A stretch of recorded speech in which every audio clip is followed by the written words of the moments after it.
सिर्फ एक काम कर दो, सिर्फ एक काम, निकाह को सस्ता कर दो। हक बात है हजरत, बहुत खूब, क्या नुक्ता है, वाह, बहुत खास पैगाम हजरत, बहुत खास निकाह को वाह जी, सस्ता कर दो। जी जी जी जी जी, जिंदाबाद जिंदाबाद, बहुत खूब हजरत। जिस दिन निकाह सस्ता कर दोगे उस दिन तलाक महंगा हो जाएगी। जी, हक बात है हजरत, बहुत खूब, हक बात है। मौलाना लड़ाई तो अब शुरू हुई है, सुप्रीम कोर्ट में बलिया भी छोड़ेगा नहीं जी। जुब्बा फाड़ के लोग तकरीरें करते रहे, कुछ हरामखोर लोग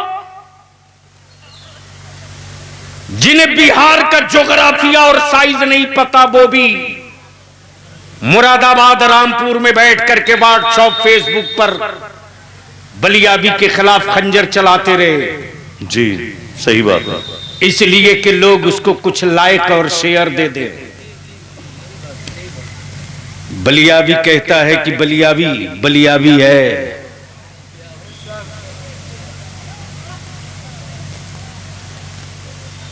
ये आसमान का टपका नहीं, जमीन का निकला नहीं, बुजुर्गों का पाला हुआ बलियाबी है। बड़ी बड़ी चट्टानों से टकराना जिस बलियाबी की आदत में शामिल हो। खूब तकरीरें भी हजरत 3 तलाक पर, अब कोई हजरत मैदान में नहीं दिखते। जी जी जी, पता नहीं जमीन खा गई या आसमान उठा लिया, लेकिन तेरे बलियाबी ने कहा इसी सुप्रीम कोर्ट में चढ़ के फिर आ रहा हूं, और उसी दिन उसी कोर्ट की सीढ़ियों पर मैंने कहा था जिसको जो कानून बनाना है बना ले, बना ले।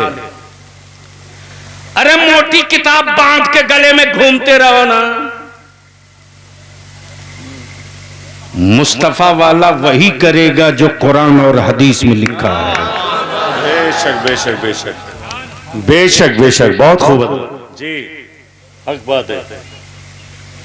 अगर वो गुफ्तगू सुनने का माहौल होता ना जी, तो भारतीय संविधान के आर्टिकल और दफा के साथ में छक्के छुड़ाता, लेकिन वो मैदान मेरा स्पेशल है।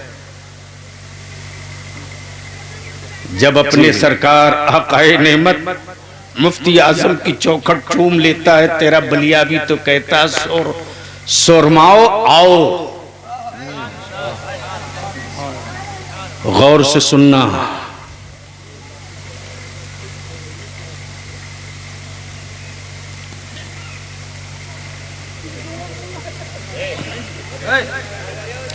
ऐसे माहौल में मैं तकरीर नहीं कर पाऊंगा भाई, मुश्किल है मेरे साथ बहुत। अब देखिए, जिस बच्चे को मकतब नहीं जाता होगा मोबाइल लेके बैठा है, क्या है ये, हम कहां दफन हो रहे हैं मौलाना? जी जी सही बात, कहां दफन कर रहे हैं हम अपनी औलादों को जिंदा? रात को 12 बजे 1 बजे 2 बजे तक बेटियां मोबाइल के डब्बे में उलझी है। काश माएं रात को अपनी बेटियों के हाथ से मोबाइल छीन लेती और छीन कर इतना कह देती कि बेटी इस डब्बा के जरिए बजाय आदमी से बातें करने के, काश तेरा सर सजदे में होता बात होती है अल्लाह से, और तू अपने परवरदिगार से बातें करती, तो तेरे सजदों की बरकतों से खानदान की गुर्बत भी दूर हो जाती, निजात का रास्ता भी साफ हो जाता। तुमने मौका दिया, जहेज की लानत ने मेरी बेटियों को बोझ बना दिया।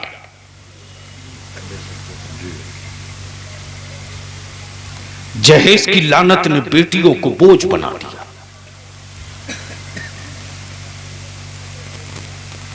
पता नहीं आपके मुरादाबाद में क्या है, नहीं है, मैं नहीं जानता। मौलाना, जब बिहार में इदारे शरिया से हमने ऐलान किया खबरदार कोई आलिम निकाह नहीं पढ़ाएगा, जी जी जी बिल्कुल।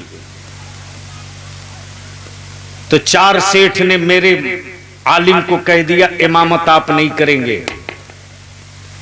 मैंने अपने आलिमों से इल्तिजा करके कहा था घबराना नहीं, वारिसे अंबिया का रिस्क किसी सेठ की तिजोरी में नहीं है। बेशक। अरे उसकी क्या औकात जो आलिम पाल सके। जी, आलिम पाल सके। जो अपना बेटा न पाल सके वो आलिम पालेगा। वाह वाह वाह। लेकिन एक नेटवर्क सेट किया गया यहूदियों के जरिए। जी, गौर से सुनना, यहूदियों ने एक सेटअप तैयार किया, स्पेन में तोड़ दिया इस्लाम को, अब दोबारा नहीं लौटेगा।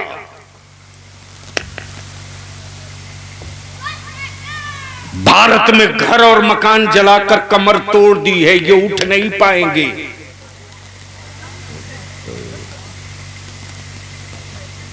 बर्मा में खून से जमीन लाल कर दिया, इनकी माओं के हौसले टूट चुके हैं। लेकिन उन बावलों को शायद ये पता नहीं है कि इस्लाम फौजियों का मजहब नहीं है, इस्लाम आशिकों का मजहब है। और जिससे इश्क होता है उसके लिए सब लुटाने के बावजूद भी एहसास होता है कि मैंने कुछ नहीं लुटाया। जिस कौम के दिल में नबी का इश्क बैठ चुका हो उसके लिए नबी अहमियत का हामिल होता है। बेटे की जान की कीमत नहीं होती, अगर जान की कीमत होती तो बद्र की वादी में, ओहद के मैदान में, खैबर की वादी में, करबला की जमीन पर यह तारीख पढ़ने को नहीं मिलती कि जालिम जुल्म करके थक गया, सब्र का झंडा न झुका सका। बेशक बेशक मेरे अजीज, बहुत खूब। बेशक रहम कर दो अब अपनी बेटियों पर और अपनी नस्लों पर। हम मुस्तफापुर ताज के नौजवानों से विनती करके कहेंगे कि जलसा खत्म हो हर मोहल्ले से 5-5 नौजवानों की एक टीम बनाओ, हर गली से 5-5 नौजवानों की टीम बनाओ, और तुम्हारे गांव में जितनी मस्जिदें हैं सारे मसाजिद के अइम्मा को अपना सरपरस्त बना दो। और आप कहो हजरत पीठ पर आप खड़ा रहो,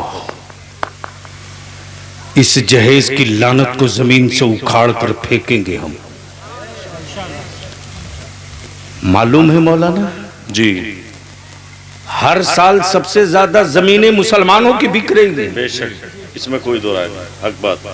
और सिर्फ इसलिए बिक रही है कि बेटी की शादी का मामला है। कुंवारे बच्चों से कहूंगा अपने बाप से हाथ जोड़कर कह दो आप मेरे अब्बू हैं। बेशक आपका बहुत हम पर हक है, बहुत हक है। हम आपके बेटे हैं, हम जानवर नहीं हैं, हम आपकी औलाद हैं। रहम कर दीजिए, हमको बेचिए मत, और अगर बेचना ही है तो चंद लाख रुपये और एक 4 चक्का पर क्यों बेच रहे हैं? अगर बेचना ही है तो ससुराल की चौखट पर मत बेचिए, फातिमा के लाल के दरवाजे बेच दीजिए। और ये जहेज की लानत गरीबों के छप्पर से नहीं, अमीरों की हवेली से निकली है। जी जी जी जी जी बेशक। मौलाना आज दिमाग इतना खराब हो चुका है कि लोग कहते कि इसलिए दौलत दे रहा हूं कि बेटी सुकून से रहेगी। जी 25 लाख क्या सोच के दिया? टाइल्स का मकान, ग्रेनाइट का बरामदा, घर में कई कई गाड़ियां, मकान में एसी का प्लांट। मैंने कहा तुमने सब दे दिया मुसलमान, ईमान से बोल, तेरी बेटी अपने ससुराल जाए और तेरे दामाद का इंतकाल हो जाए, क्या ये 25 लाख रुपया तेरी बेटी को वो सुकून दे सकेगा? तब बलिया भी आपसे विनती करके कहता है, रहम करो,